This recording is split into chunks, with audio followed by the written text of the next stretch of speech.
Vamos ahí entonces. Bueno, bienvenidos a este espacio, una clase abierta le pusimos de título, ¿sí? Al espacio, porque es esto, es un espacio para poder aprender y estudiar juntos y tratar de conocer un poquito más entre todos, ya que, bueno, estamos, ahora que es 18 de mayo, pero estamos por empezar el día 18 de IAR dentro de unos minutos, ya empezó hace unos minutitos, lo cual indica que estamos en Lag BaOmer, ¿sí? Una festividad muy particular, con mucho de histórico y mucho de político y mucho de debate, ¿sí? Sobre el rol de esta festividad en el pueblo judío, pero que gira en torno a la revuelta que lideró Bar Kokhba, ¿sí? Hacia el año 132 de esta era, de la era común, eh, y que tuvo muchas particularidades, una revuelta que fue trágica realmente, pero que de alguna manera marcó un antes y un después. ¿Sí? Matías, uy, la cámara se me fue, era algo que podía pasar, pero yo sigo acá. Matías, te escucho, ¿quieres decir algo?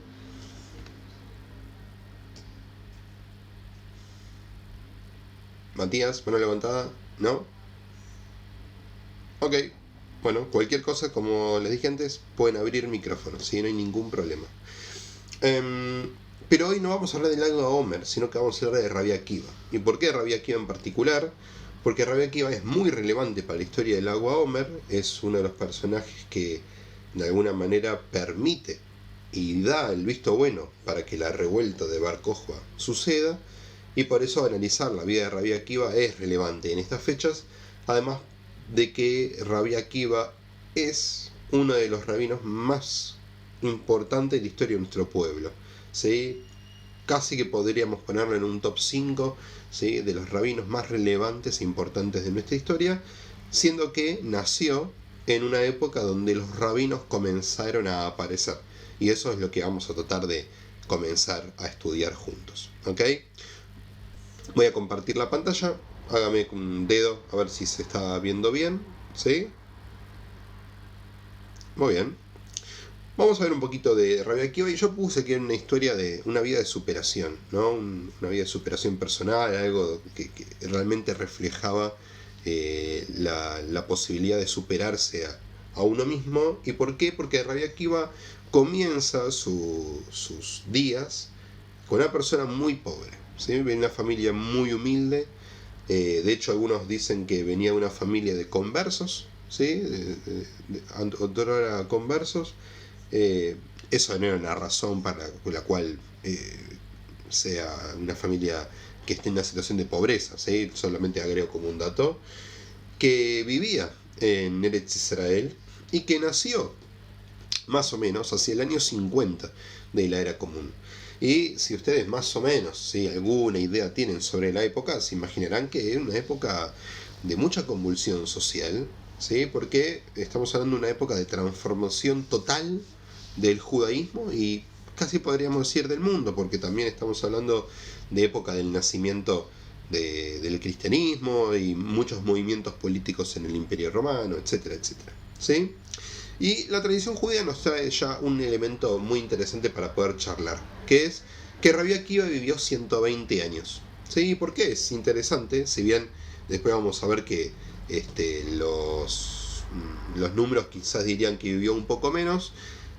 Cuando nos dicen los sabios que vivió 120 Rabbi Akiva, nos lo están equiparando con otro gran personaje de la historia de nuestro pueblo, que es con Moshe, ¿sí? Con Moisés, con Moshe Rabbeinu, ¿sí? Y así como con Moisés el Talmud se dedica a decir que vivió 3 periodos de 40, en el caso de Moshe dice que vivió 40 años en el palacio del faraón, 40 años en el desierto en Midian, ¿sí? Y 40 años después, junto con el pueblo de Israel en el desierto, después de haber salido de Mitzrayim, de Egipto, ¿sí? Si alguno no conoce la historia, pues se puede revisar, pero no vale la pena ahora.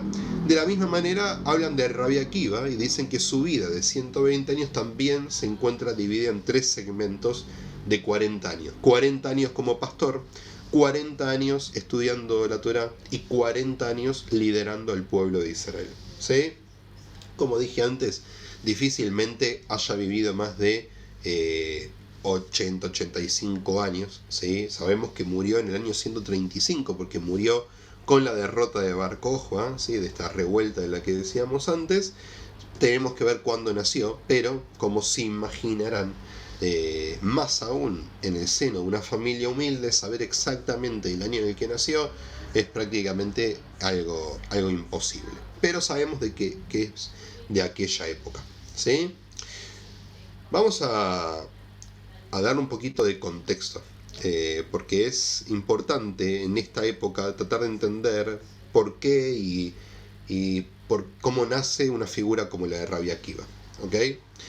Y 50, dijimos, es el año aproximado de su nacimiento. 70 es el año en que se destruye el Beit HaMikdash, el templo de Jerusalén, ¿sí? Lo que se llama Hurban Abayit, la destrucción de la casa, del templo.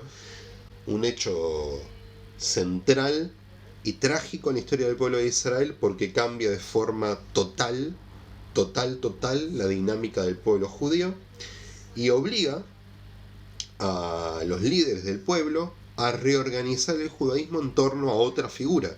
Si ya no era el templo donde los judíos iban a reunir para poder hacer todos sus rituales, ofrendas y sacrificios y festividades, tenía que aparecer otro sistema, y el sistema que va a aparecer es el sistema de la halajá, ¿sí? El sistema de la ley judía, el sistema de las mitzvot, de las leyes, ¿sí? Que si bien existía desde antes, acá van a tomar como punto de quiebre y también de partida los rabinos, un lugar central en la escena política, porque van a ser ellos, ya no los sacerdotes, sino los rabinos, aquellos que estudiaban, aquellos que determinen qué es lo que el pueblo tenía que hacer para poder continuar con el judaísmo que en este momento estaba tambaleando, ¿sí?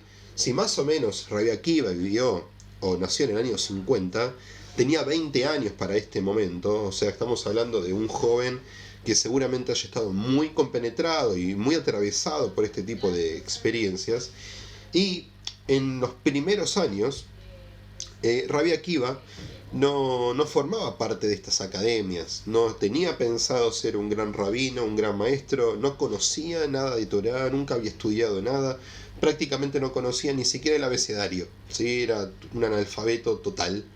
Algo va a pasar, ¿sí? para que esto cambie. Vamos a ver qué respuesta o qué razón nos da la tradición judía desde el Talmud, pero también vamos a tratar de sumar este contexto para ver si realmente podríamos pensar que este contexto tan adverso quizás fue el motivo para que Rabbi Akiva se involucrara de esta manera y estudiara y se formara para ser un gran líder de nuestro pueblo.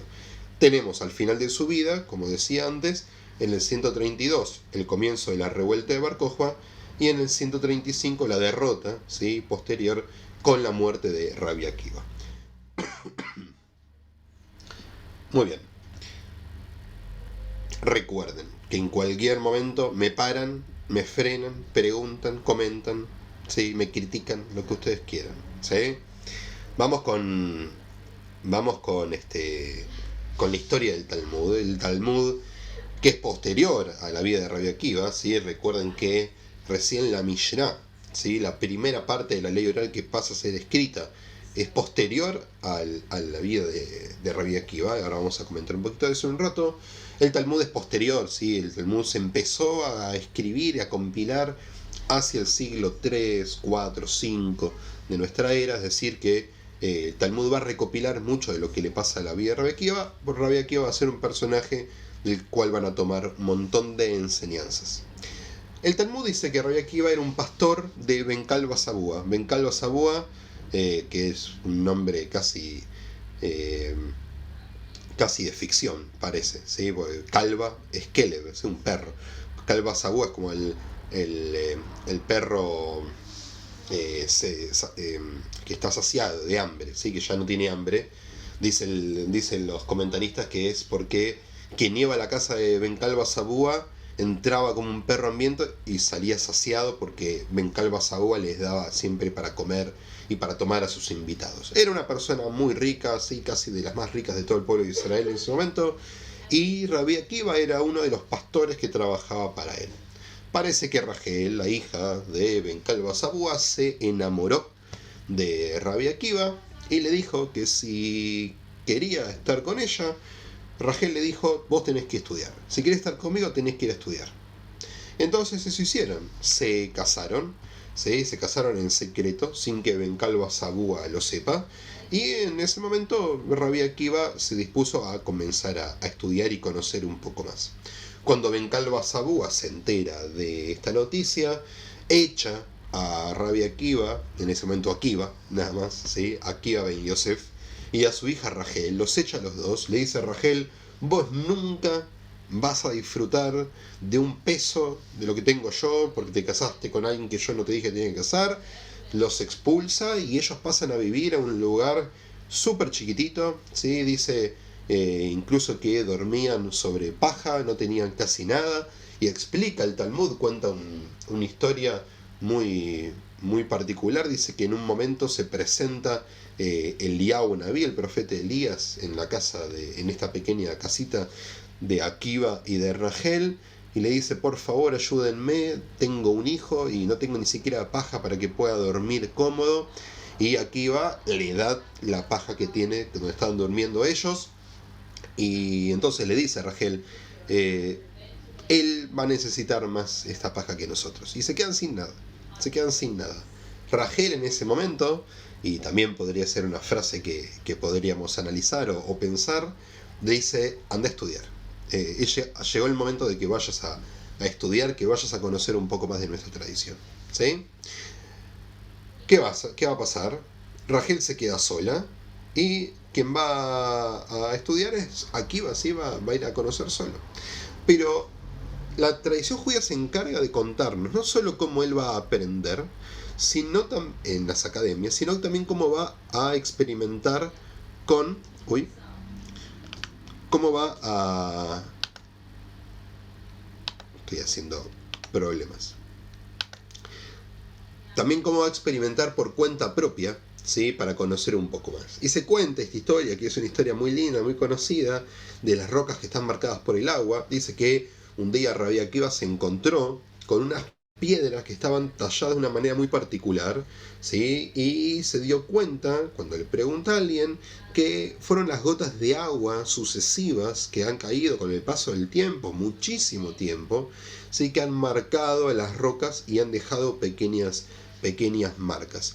Y esto le causa una gran impresión, porque él dice, si las rocas han quedado marcadas por el agua, después de tanto tiempo, y uno pensaría a priori que el agua no logra dañar a una roca, ese mismo efecto puede tener la Torá en el más ignorante de los ignorantes, ¿sí?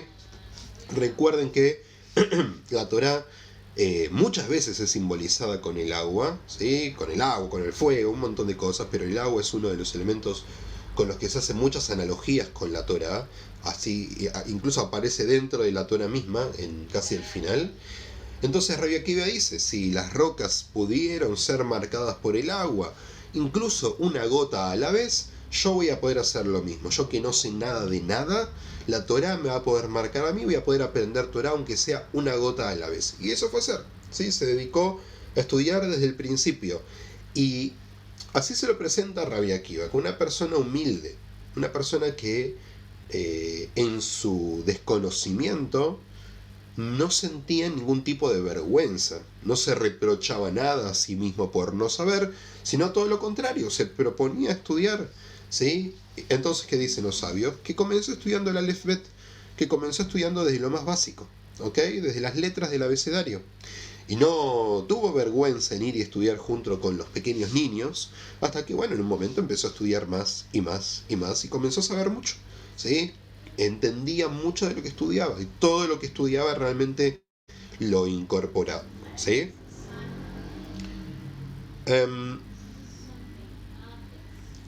Antes de pasar a esto, yo dije que esta época donde empezaban a aparecer estas academias de rabinos, es un momento sumamente interesante, como decía antes, para poder estudiar. Y estamos en lo que sería la segunda generación, ¿sí? O segunda o tercera, depende de quién le preguntemos, de rabinos de Eretz Israel, ¿sí? Acá estamos en una época donde los grandes rabinos eran más que nada dos. Rabí Eliezer era uno, Rabí Yoshua era el otro. Siempre discutían mucho, sus discusiones aparecen mucho en la Mishnah, ¿sí? Porque siempre tenían como posiciones contrapuestas y solían ser uno con el otro contrincantes, ¿sí? Lo que se llama bar plukta, ¿sí? Eran contrincantes en el estudio, y Akiva era uno de sus alumnos, ¿sí? Tal es así que ellos vieron y empezaron a percibir cómo Akiva empezaba a formular preguntas cada vez más interesantes y cada vez más profundas, ¿sí? Esto de que alguien tenga alumnos y maestros, en esta época no se presentaba de una forma tan lineal, sino que de repente quizás los alumnos podían pasar a ser maestros e incluso podían superar a sus maestros, y era algo, por supuesto, aceptable y hasta de alguna forma buscado, era algo deseado, ¿sí? Entonces, cuando llega la época de la conformación de la Mishnah, ¿sí? La Mishnah, recuerden, vuelvo a decir, es la primera obra escrita de la ley oral, ¿ok? De lo que nosotros conocemos como Torah Shebe'al Peh. La Mishnah, que está compilada en el siglo II, al final del siglo II, la compiló Rabbi Yehuda Anasí, pero con enseñanzas que venían de antes, que venían de a veces 300 o 400 años antes.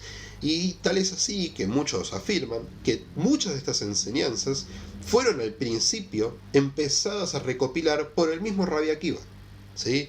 Que Rabbi Akiva fue el principal promotor de la Mishnah. ¿Y qué significa esto? La Mishnah estaba prohibida de ser escrita. Todas estas enseñanzas se permanecían de forma oral porque tenían prohibido ser escritas. Rabbi Akiva, habría sido el primero, el que vislumbró que mirando hacia el futuro, el judaísmo no iba a sobrevivir si todo esto no se pasaba escrito. Y fue él el que empezó a juntar estas enseñanzas, y por eso muchas de las enseñanzas que aparecen son enseñanzas de sus maestros, ¿sí? Del maestro de sus maestros, el gran Rabban Yohanan ben Zakkai, ¿sí? Pero también de sus maestros, de Rabbi Eliezer, Rabbi Yoshua, Rabbi Tarfon, Rabbi Meir, ¿sí? Un montón de maestros que aparecen en esta época, ¿sí? Y también de sus alumnos que se van a ir multiplicando. ¿Cómo continúa la historia? Parece que cada vez que hago un clic en algún lugar, la cámara se me apaga, tiene como algún tipo de... Ahí está, ahí volví. ¿Cómo continúa la historia de Rabbi Akiva?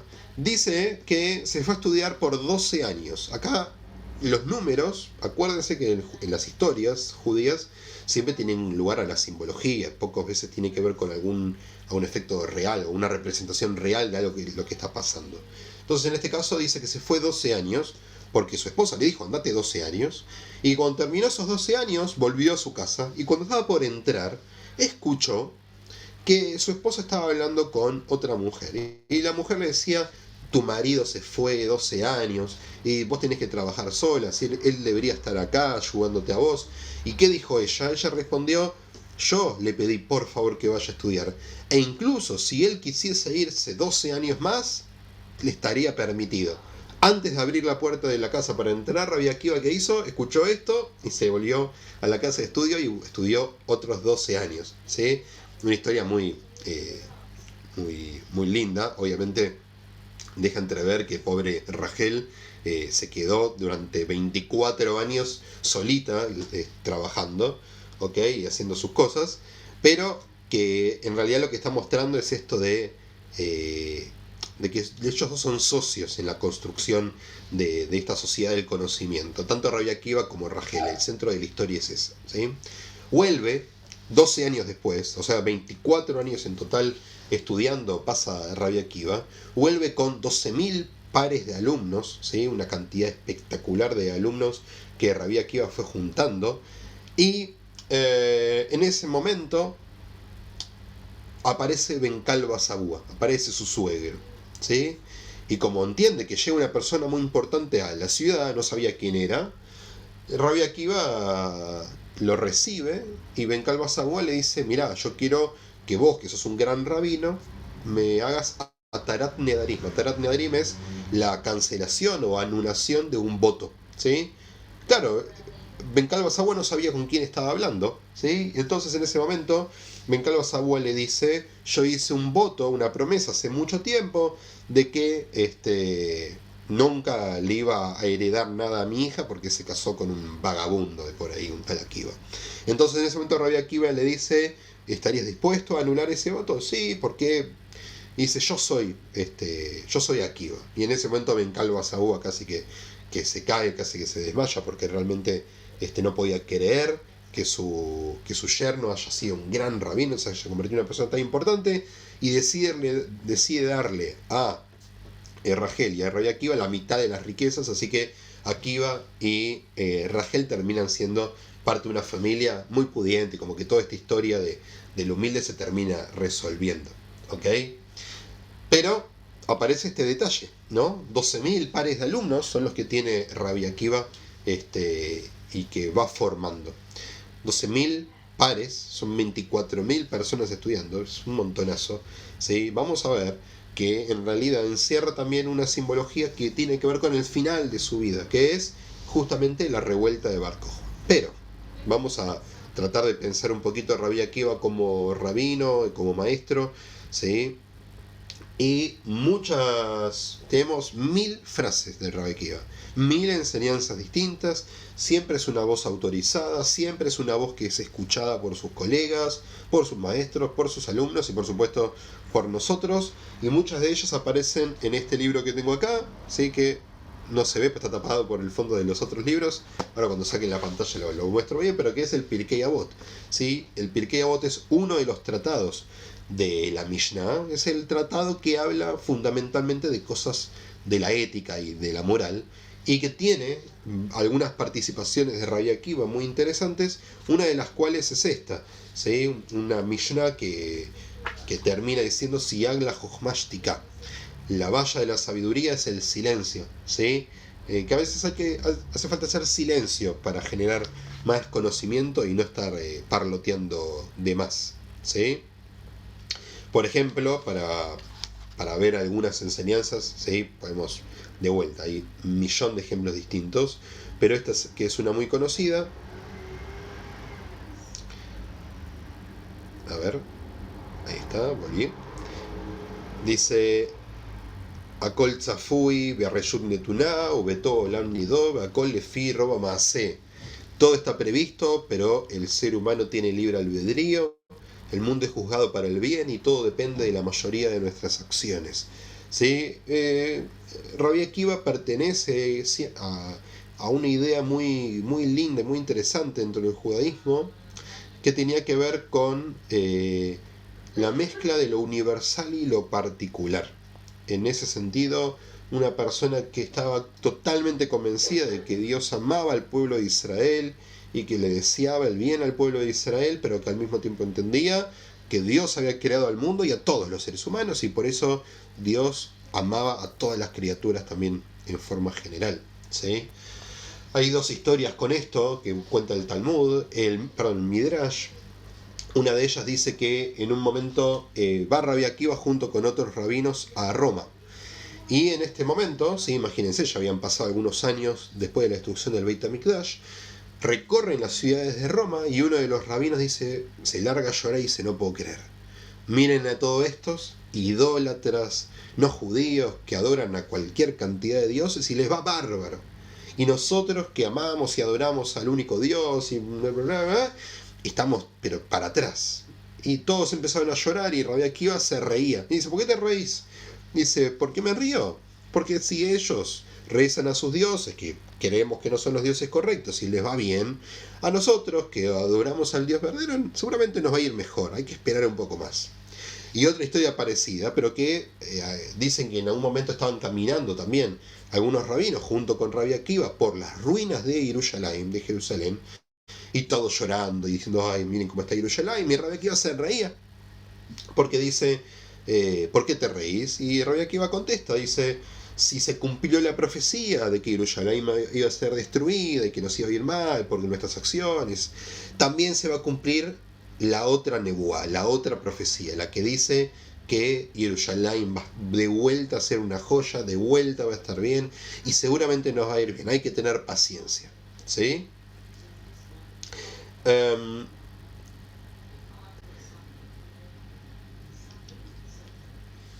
Rabbi Akiva tenía un amor muy grande, ¿sí?, por las personas que abrazaban el judaísmo. Entendía que eh, al ir aprendiendo el judaísmo de a poco, ir integrándose el judaísmo de a poco, entendió que a veces había que buscar grandes enseñanzas para poder comenzar con el estudio de la Torá. Y encontró en uno de los psukim, los versículos más conocidos de la Torá, justamente esto. Beabta le reaja camoja, que aparece en el capítulo 19 del libro de Vaikra, del libro levítico, dice, este es un fundamento de la Torá.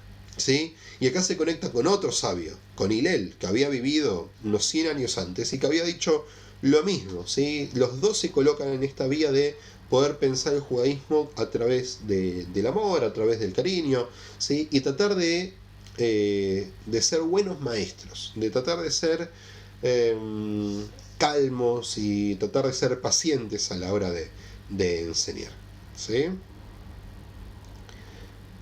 La Torah es tan necesaria para los Yehudim como el agua para los peces. ¿Se acuerdan que había dicho que él había seguido esta idea de la Torah como el agua cuando comenzó a estudiar, ¿sí?, con esta idea de las piedras que se iban deformando? Y justamente en un momento los romanos prohíben el estudio de la Torah y él, junto con un grupito de sus alumnos, se van a estudiar a un lugarcito y parece que eh, uno de sus colegas, otro de los rabinos, Papus, se llamaba, lo ve y le dice, Akiva, ¿no tenés miedo de que te maten? ¿Sí? Te van a matar si te ven estudiando y enseñando Torah. Y Rabbi Akiva le contesta con un mayal, con una alegoría, con una parábola en este caso.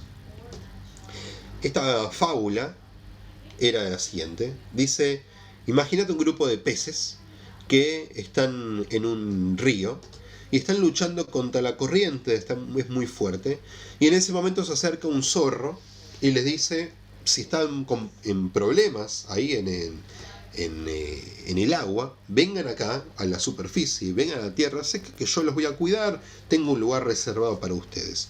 Y dice que los peces se le ríen al zorro y le dicen, ¿vos acaso no se dice de vos que sos el más inteligente de los animales?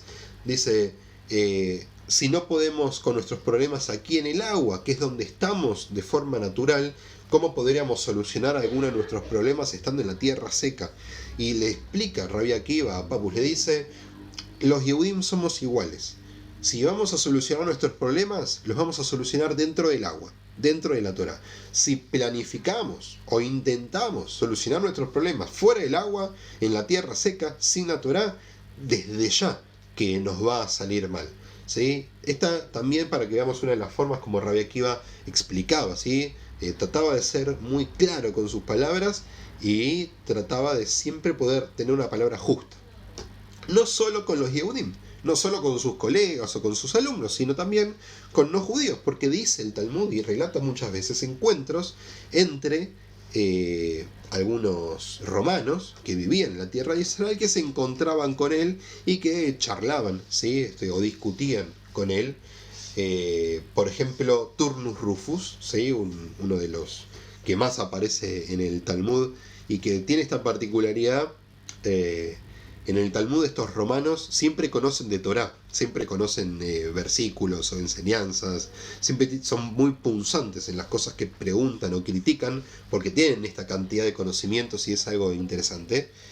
Y tiene algunas disputas con Rabbi Akiva, que Rabbi Akiva, pobre, lo deja muy mal parado siempre. Por ejemplo, una muy conocida que le pregunta, Turnus Rufus le dice, ¿por qué si Dios crea al ser humano perfecto, por qué ustedes los judíos se circuncidan?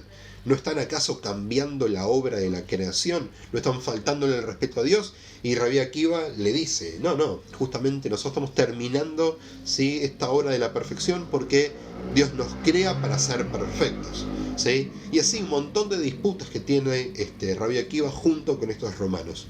Rabbi Akiva que discute con estos romanos en lugares públicos, ¿sí?, por lo general en baños públicos donde era usual este tipo de disputas, y por lo tanto se veía un gran sabio en nuestro pueblo participando en lugares donde participaban romanos. ¿Ok? Es decir, Rabbi Akiva con respecto a los romanos, no tenía una postura de expulsarlos, aniquilarlos. No, tenía una postura realmente conciliadora, sabiendo que era difícil poder vivir en otra situación que no fuese conviviendo con los romanos por el poderío que tenía el imperio. ¿Sí? Importante este dato para cuando al final tratemos de ver las implicancias de Rabia Akiva en la guerra, ¿sí? En el levantamiento de Bar Kokhba. ¿Está bien? Muy bien.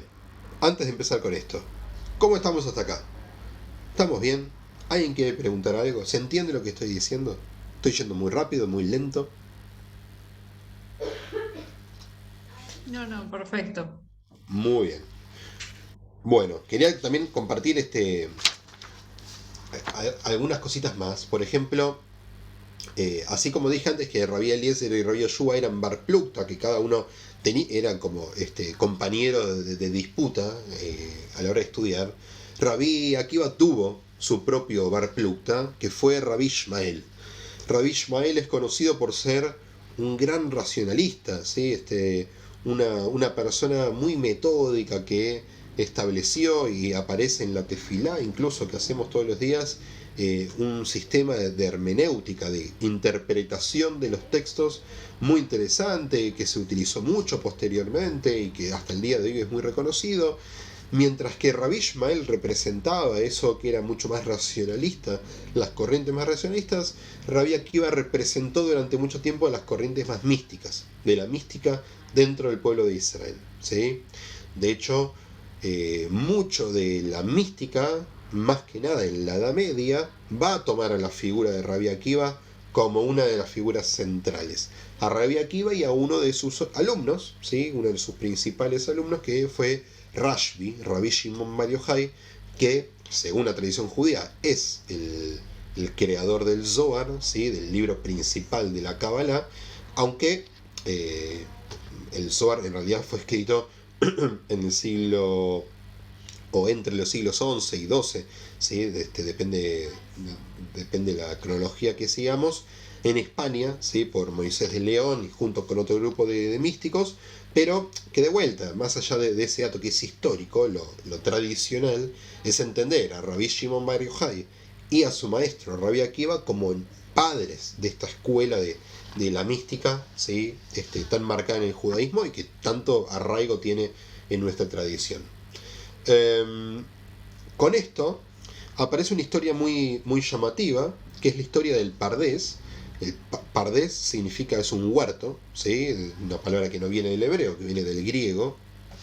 Pero Pardés en la tradición judía también es un acróstico, ¿sí? Son 4 letras que forman Pardés en el hebreo y que cada una tiene un significado distinto con respecto a la aproximación al estudio, ¿sí? Es la forma como entendemos la Torah.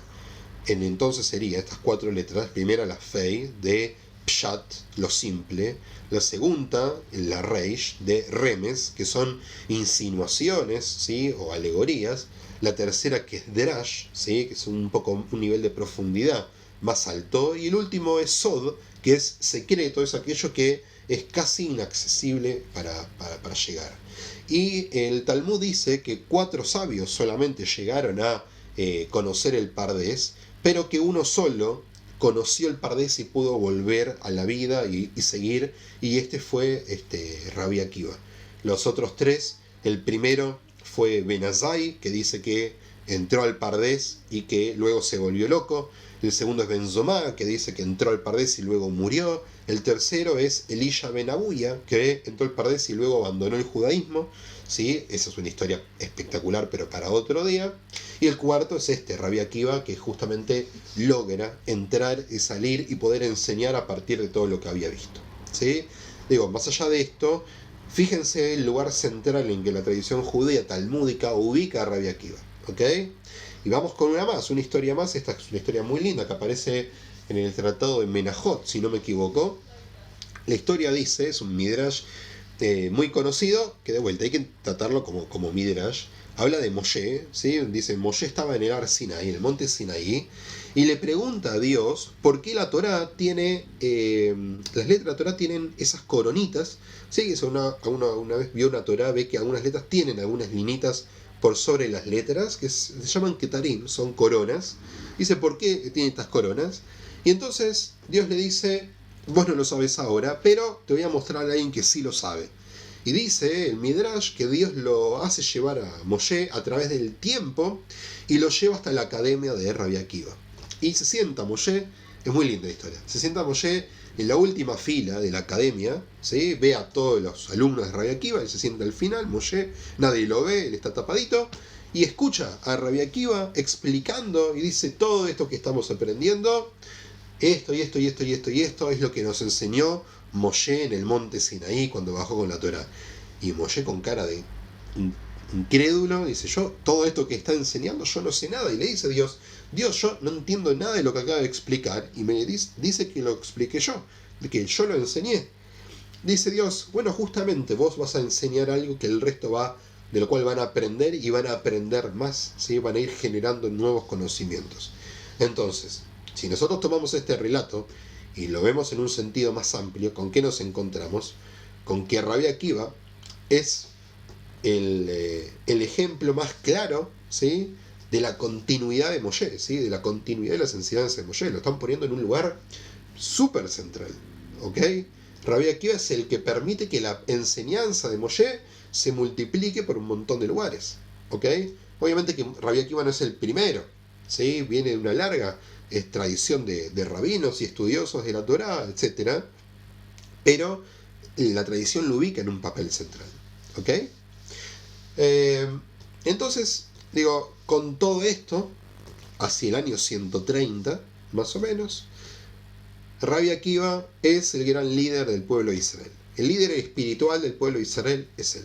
Hay otros líderes políticos, hay otros líderes, sí, hay otros rabinos que son también importantes, pero el líder espiritual, alguien quería poder conocer al pueblo de Israel, tenía que ir a reunirse con Rabbi Akiva. Y es ahí en ese momento donde empieza a generarse y a gestarse la revuelta de Bar Kokhba. Bar Kokhba es un personaje muy particular y polémico dentro de la historia del pueblo de Israel, porque no era una persona muy, muy querida o agraciada así por el resto del pueblo. De hecho, su nombre no era Bar Kokhba, era Bar Koziba, ¿sí? Koziba porque algunos dicen que era el lugar de donde era él, pero también algunos dicen porque era como un cualquiera. Y es justamente Rabbi Akiva el que lo va a seleccionar, él va a decir, miren, él va a ser nuestro líder militar. Háganle caso, síganlo a él. Ese visto bueno que da Rabbi Akiva es fundamental, le cambia el nombre de Bar Koziba por Bar Kokhba. Kokhba, ¿sí? Es del arameo, es como Kohab, estrella en hebreo, Kokhba o Kokhba es en arameo. Entonces se arma alrededor de la figura de Bar Kokhba una situación cuasi mesiánica, ¿sí? Algunos van a pensar que es el elegido para poder liberar al pueblo de Israel, sumado a que 60 años después de su destrucción, algunos ya empezaban a pensar que este era el momento adecuado para poder liberarse de los romanos e incluso poder construir un tercer templo, un tercer Beit HaMikdash, ¿sí? Digo, esto nos parece imposible desde nuestra perspectiva de hoy, pero en ese momento, si ustedes se ponen a pensar, después de la destrucción del primer templo, unos 100 y pico años después, se construyó el segundo. Estuvo la oportunidad de poder volver a construir un templo en Jerusalén. Y en este caso, seguramente habrán pensado lo mismo. Es cuestión de tiempo hasta que nos dejen, donde todo se calme un poco y nos dejen volver a construir. Pero la situación se empezaba a complicar porque en Roma estaba gobernando el emperador Adriano, un trato hacia los judíos muy duro, con mucho tipo de reglamentaciones fuertes y prohibiciones, ¿sí? Como decía antes, Rabbi Akiva tenía que esconderse para enseñar Torá. Alrededor de esto hay un montón de historias sobre el Lag BaOmer, ¿sí? Que tienen que ver con niños escondiéndose, jugando con arcos y flechas, y que en realidad estaban estudiando la Torá. Bueno, esta historia de niños en realidad son historias de grandes resistentes, ¿sí? Frente al gobierno romano, que intentaban hacer la vista gorda, estudiar de todas formas y no hacer caso a las directivas del gobierno extranjero, ¿sí? Ahí va. Entonces, en este sentido, Rabbi Akiva le da el visto bueno a Bar Kokhba y se comienza la revuelta. Como ustedes quizás saben, el Imperio Romano no tenía grandes ejércitos en todas las provincias y en todas las ciudades, sino que tenía guarniciones. Había una guarnición en Judea. Esta guarnición es derrotada al principio por el ejército de Bar Kokhba junto con todos sus seguidores, y hay un clima de júbilo muy importante porque en el año 132 parecería como que listo, fue liberada la tierra de Israel y que el pueblo judío tiene de vuelta su propia autonomía y soberanía en la tierra. Pero esto era algo aparente. Obviamente Bar Kokhba, que no tenía quizás no era la persona más indicada para todo esto, se apura en muchos sentidos y, por ejemplo, manda a acuñar monedas que se pueden rastrear hasta el día de hoy, se encuentran en Google muy fácil porque ya estamos hablando de una época que tiene registros arqueológicos que se han recolectado en los últimos cientos de años.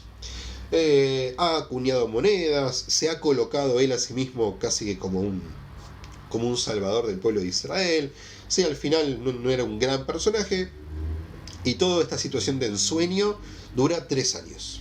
A los 3 años, el Imperio Romano tuvo el tiempo suficiente para volver a mandar a sus grandes ejércitos, ya no una guarnición, sino a todas las centurias que hacían falta para poder derrotar a estos rebeldes judíos, y la revuelta fracasa, ¿sí? Hacia el año 135, donde después de varias batallas terminan luchando la última en la fortaleza de Betar, ¿sí? En el desierto.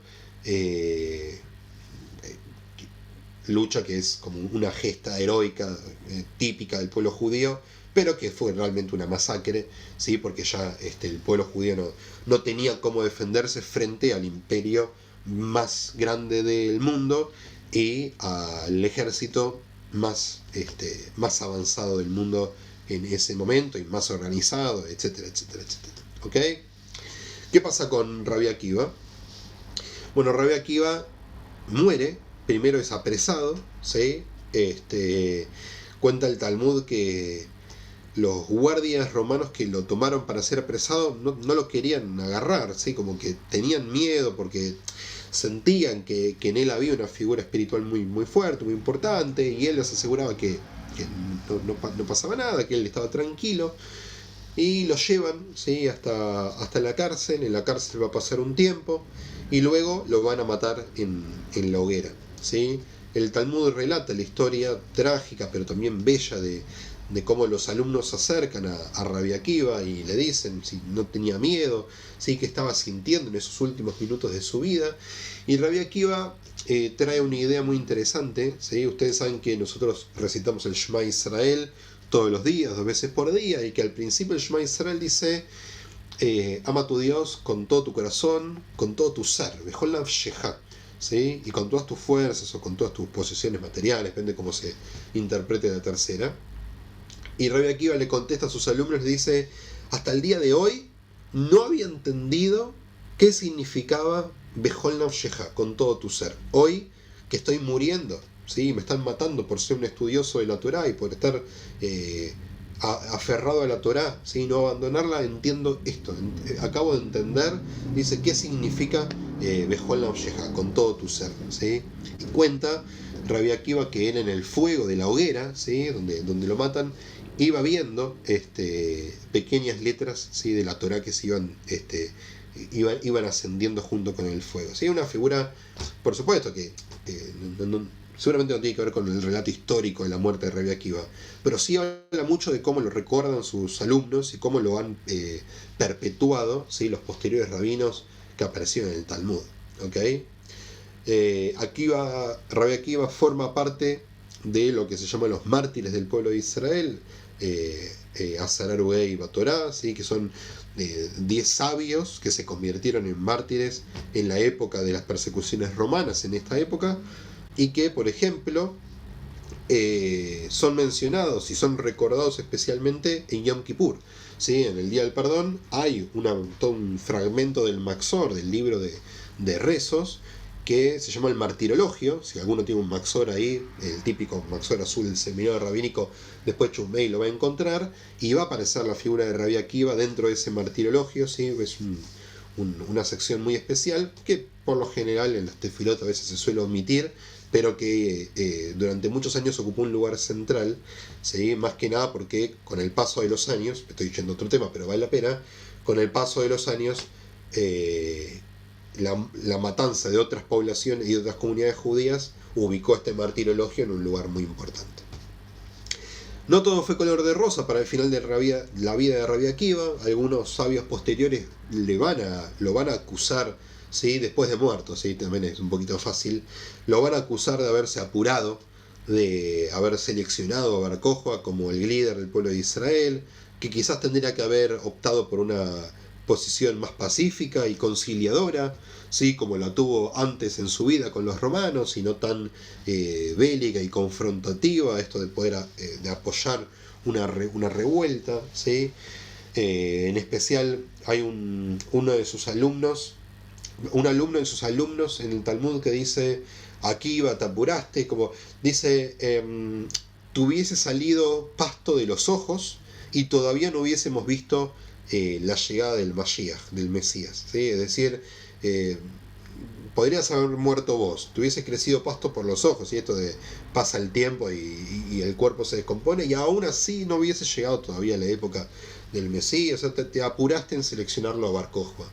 Y también lo siguiente, esto de que recordamos hoy. ¿Por qué celebramos Lag BaOmer? Porque justamente el Lag BaOmer marca el final. Lag BaOmer, el día 33 de la cuenta del Omer, el día 18 de Iyar, marca el final de una epidemia, la muerte de los alumnos de Rabbi Akiva que mueren por una enfermedad extraña. Pero que si nosotros pensamos realmente en términos históricos esto, los alumnos de Rabbi Akiva no mueren por una enfermedad extraña todos juntos. Mueren porque seguramente le hicieron caso a su maestro y fueron a pelear la guerra, fueron a pelear en la revuelta de Bar Kokhba, y seguramente muchos de los miles de soldados de Bar Kokhba eran alumnos de Rabbi Akiva, ¿sí? Pero siempre estas acusaciones y esta forma de criticar a Rabbi Akiva resulta muy fáciles una vez que Rabbi Akiva murió.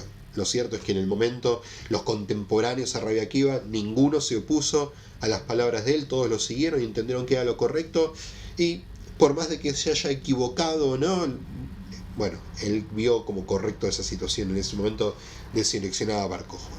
¿Ok? Para ir terminando, antes de dejar unos minutitos a algunas preguntas y que hagamos un poquito de ida y vuelta, que hoy hablé un montón, Rabbi Akiva pasa, ¿sí?, a la historia como uno de los grandes rabinos y uno de los grandes maestros. Como dije antes, es uno de los conectores con el pasado, con esta historia, con Moshe del Sinaí. Es uno de los conectores con el futuro, ¿sí?, y un compromiso muy fuerte por encontrar los valores centrales del judaísmo y no perderse en cosas chiquititas. Él discute todo y aparece en el Talmud discutiendo un millón de temas distintos, pero siempre se lo ve con una intencionalidad muy fuerte por encontrar lo importante, lo relevante de cada asunto. Y es así que no temía a veces de poder cambiar algo como estaba establecido para pasar a una situación mejor. Por ejemplo, con esto de la escritura de la Mishnah, que sucedió unos 50 años después de su muerte, pero que seguramente comenzó con su trabajo. ¿Ok? Gente, preguntas, comentarios, abro. Algo que no se haya entendido, algo que quieran saber más, que quizás dije solamente poquitas palabras.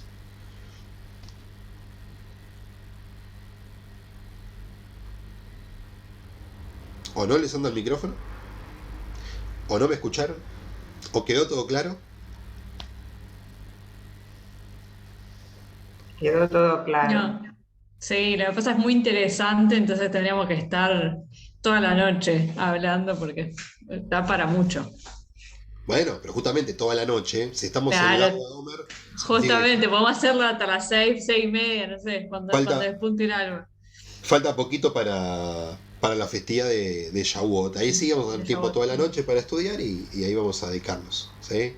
sí, Eh, Hay mucho para trabajar de la vida de Rabbi Akiva, sí, porque como tiene un rol tan preponderante justamente en la Mishnah y en las fuentes de la ley oral, hay mucho que está asociado a su palabra, ¿sí? Hay mucho que está asociado a lo que él dijo, así que tenemos muchas fuentes con su nombre, algo que no sucede con todos los rabinos de la época. ¿Sí? Eh, ¿Quién más? ¿Alguien? Nos dejaste anonadados. No, Rabbi Akiva, yo les cuento, Rabbi Akiva nos deja así. Eh, Terminaría con. Digo, hay un montón de frases que podríamos agarrar de él. Terminaría con algo del Pirkei Avot, ¿sí? Que justamente hablas, esto antes habíamos dicho, Siag la Jojomáshtica, ¿sí? El cerco para la sabiduría es el silencio, pero me gustaría compartir con ustedes la fuente entera, ¿sí? Que dice, si dices, Hok bekalut rosh, margilin et adam la herba. Dice que burlarse y tener una actitud frívola frente al resto, dice que lleva al hombre a actos inmorales. Dice, para solucionar esto, dice, Masoret siag la Torah. Masoret es la tradición, ¿sí? Es el cerco protector de la Torah. Dice, Masrot siag la osher. Los diezmos son la cerca de la riqueza. Nedarim siag la prishut. Dice, los votos son el cerco protector de la abstinencia. Y siag la jochmashtika, ¿sí? El cerco para el conocimiento es el silencio. Y me gustaría comentar un poquito esto, porque justamente él se ubica en un momento donde la ley oral, ¿sí? Es cada uno de estos cuatro. En primer lugar, la ley oral viene a ser un cerco para la ley escrita. A veces leer la Torá de un solo vistazo no nos da todas las respuestas y por eso él pide que estudiemos lo que los sabios enseñan para poder entender lo que la Torá nos quiere decir. Dice que los diezmos son el cerco para la riqueza, es decir, que para ser rico primero hay que saber qué es lo que primero uno tiene que dar, ¿sí? Qué es lo que me corresponde dar para saber, para medir bien qué es lo que yo tengo. El tercero es que los votos, ¿sí? Con respecto a la abstinencia, ¿sí? Acá tiene que ver más que nada con una época donde había mucha gente que empezaba a tener actitudes muy ascéticas y dejaba de comer o de tomar o se iba lejos de las ciudades y demás. Y Rabbi Akiva entendía que había que tener una actitud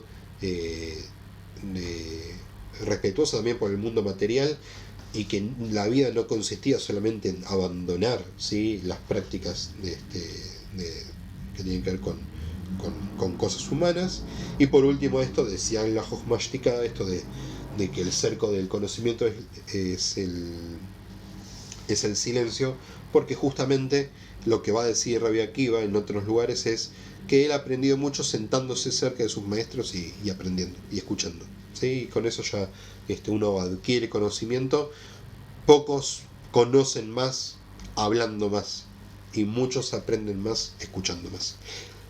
Gente, si no hay nada más, primero les deseo Hag Sameach, ¿sí? Que tengan un lindo lago Baomer y bueno, que sean días de alegría para Am Israel y que sean días de mucho más conocimiento. Cuando quieran nos juntamos, aprendemos sobre otro de los sabios, no hay ningún problema, hacemos de este solo un primer encuentro. ¿Eh? Ojalá que así sea, gracias. Bueno, que anden bien. Buenas noches para Gracias todos. igualmente, hasta luego, gracias. Gracias por